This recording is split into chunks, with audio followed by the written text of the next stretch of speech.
Oke.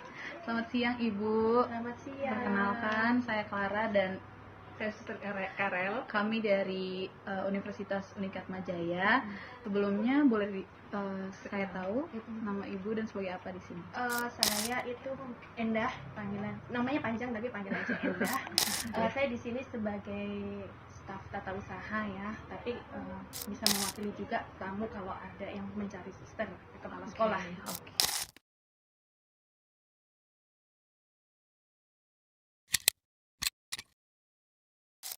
Kalau menurut saya itu semua anak itu berhak mendapatkan pendidikan, karena pendidikan itu adalah hak dasar setiap anak, setiap orang ya, termasuk anak yang berkebutuhan khusus. Cuman sayangnya masih banyak anak kebutuhan khusus yang belum mendapat kesempatan tersebut. Kesempatan itu bisa dari pihak pendidikannya, bisa juga dari pihak orang tua, karena masih banyak orang tua yang menyembunyikan anaknya dan masih malu kalau mereka mempunyai anak seperti ini. Tapi akhir-akhir ini sih, karena dengan adanya banyak pendukung dari dinas pendidikan ya, sudah banyak orang tua yang mau up anaknya gitu kan, mau menyekolahkan anaknya.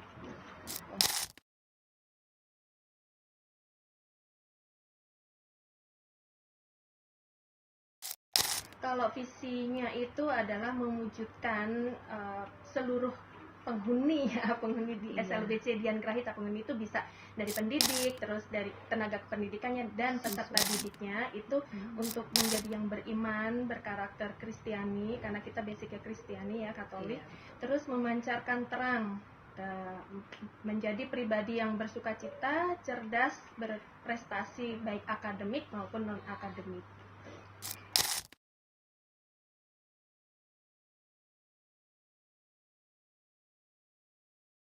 Fasilitas penunjang pendidikan di sekolah kita ini itu kita sesuaikan dengan kurikulum yang berlaku saat ini. Contohnya ada P5 ya. Jadi yang tersedia itu adalah contohnya intrakurikuler yang mengandung muatan lokal. Terus muatan kurikulum, struktur kurikulum, alokasi waktu, program khusus, dan juga ada kegiatan kokurikuler itu yang mencakup proyek penguatan profil Pancasila atau yang kita sebut itu P5 ya. Terus ada tema dan kegiatan proyek penguatan Pancasila itu sendiri. Terus ada lagi kegiatan ekstrakurikuler yang mencakup pelaksanaan ekstrakurikuler itu wajib dan pilihan. Ada yang wajib, ada yang pilihan. Terus termasuk dari jenisnya apa, tujuannya apa, dan pelaksanaannya itu bagaimana. Itu penunjangnya.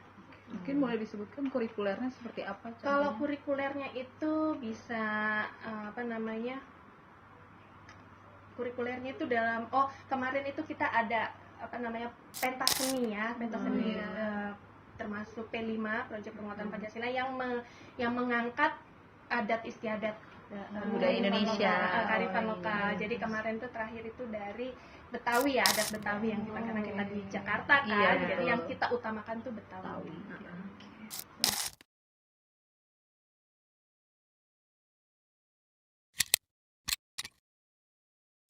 Kesulitannya itu banyak, termasuk tantangannya. Betul. Pasti termasuk salah satunya itu kalau kita bicara di pembelajarannya dulu ya. Jadi kayak muatan pembelajarannya, di mana peserta didik dalam satu kelas itu kemampuannya kan berbeda-beda. Meskipun dalam satu kelas hanya isinya 5 atau 7 orang, tapi tingkat kesulitannya itu berbeda-beda. Nah, itu yang menjadi tingkat kesulitan bagi guru kelasnya masing-masing untuk menentukan ini tingkat pembelajarannya sulit atau tidak sulitnya, itu yang menjadi kesulitannya. Terus kedua, masalah perilaku dan tingkah lakunya para peserta didik. Terus sekolah itu tidak bisa memungkiri kalau perilaku itu adalah di luar kendali kita ya. Kadang apalagi kalau misalnya habis libur, begitu libur masuk, nanti mereka akan kembali lagi ke pengaturan awal, jadi nol lagi gitu. Apa yang telah diajarkan guru-gurunya di sekolah itu akan hilang lagi gitu, dan gurunya akan bekerja keras untuk mengembalikan itu semua. Terus masalah kedisiplinan. Nah, disiplin itu ada yang disiplin dari pihak orang tuanya, juga ada disiplin dari pihak peserta didiknya.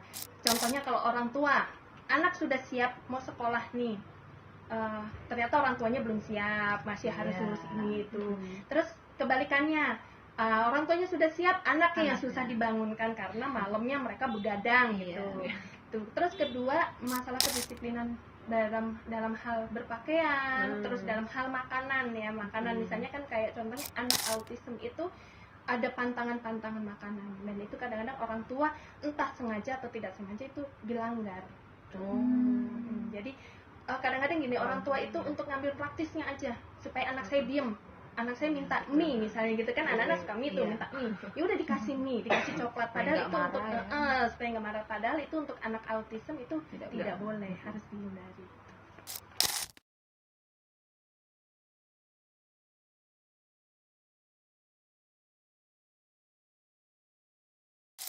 Kalau di SLB Champion Grahita itu ada 2 kelas ya, satu itu kelas UPK, kelas satu lagi kelas kasih. UPK itu bagi anak-anak kelas 12 SMA itu yang sudah mandiri, yang sudah bisa masak, punya keterampilan gitu ya, udah bisa pokoknya bikin keterampilan apa aja, misalnya kayak mozaik, menjahit atau masak, itu biasanya bagi orang tua yang mau melanjutkan itu kita masukkan ke kelas UPK. Tapi kalau ada anak yang benar-benar tidak bisa apa-apa ketika kelas 12, hanya kalau bahasanya itu hanya dimomong aja, itu masuknya ke kelas kasih gitu. Jadi kelas kasih itu mengasihi artinya itu. Oke, terima kasih. Ya. Dan sekarang lanjut pertanyaannya untuk gurunya. Tadi juga kita kan sudah melihat secara langsung kondisinya di kelas bagaimana, dan kami merasakan bahwa itu tuh butuh energi yang cukup besar. Apalagi nggak semua orang itu tuh moodnya dalam keadaan yang baik setiap hari ya. Jadi saya mau bertanya, Bu, kenapa sih Bu Ibu mau menjadi guru SLB di sini? Dibilang kenapa masih bingung ya, mungkin ya dibilang panggilan hati sih, panggilan hati, dan ya saya yakin guru-guru SLB yang di sini juga maupun di seluruh Indonesia ya pasti memiliki panggilan hatinya sendiri. Kesiapan apa sih Bu yang Ibu lakukan sebelum mengajar di kelas? Kalau kesiapan yang pertama pasti mental, kesabarannya gitu. Jadi mau anaknya gimana pun kita harus sabar karena udah pilihan hidup yang kita tentukan gitu ya, menjadi guru SLB. Nah, metode-metode apa sih Bu yang Ibu lakukan dalam mengajar mereka? Kalau secara teorinya anak ABK ini harus diterapkan sistem reward dan punishment. Mungkin sebenarnya sama seperti anak umumnya ya, tapi karena mengingat IQ mereka itu di bawah rata-rata, jadi mungkin kakak-kakak juga melihat yang besar-besar SMA ini mentalnya seperti anak kecil dan kemampuannya juga seperti anak kecil. Jadi sistem reward dan punishment itu tetap berlaku. Mungkin reward kita nggak bisa makanan ya, karena kayak coklat, permen itu kan tidak baik.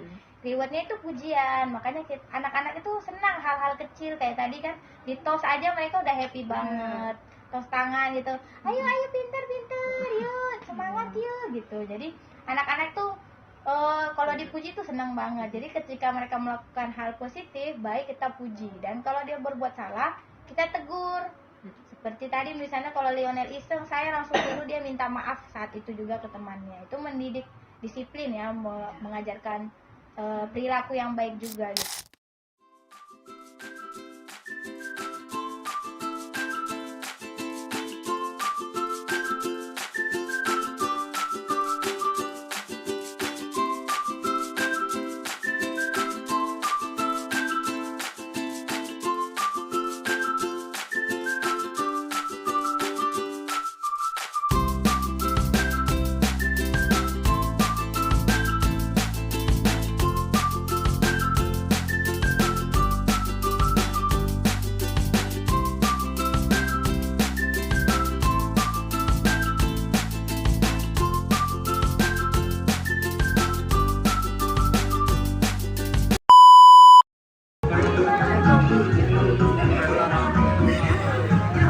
Say hi dong.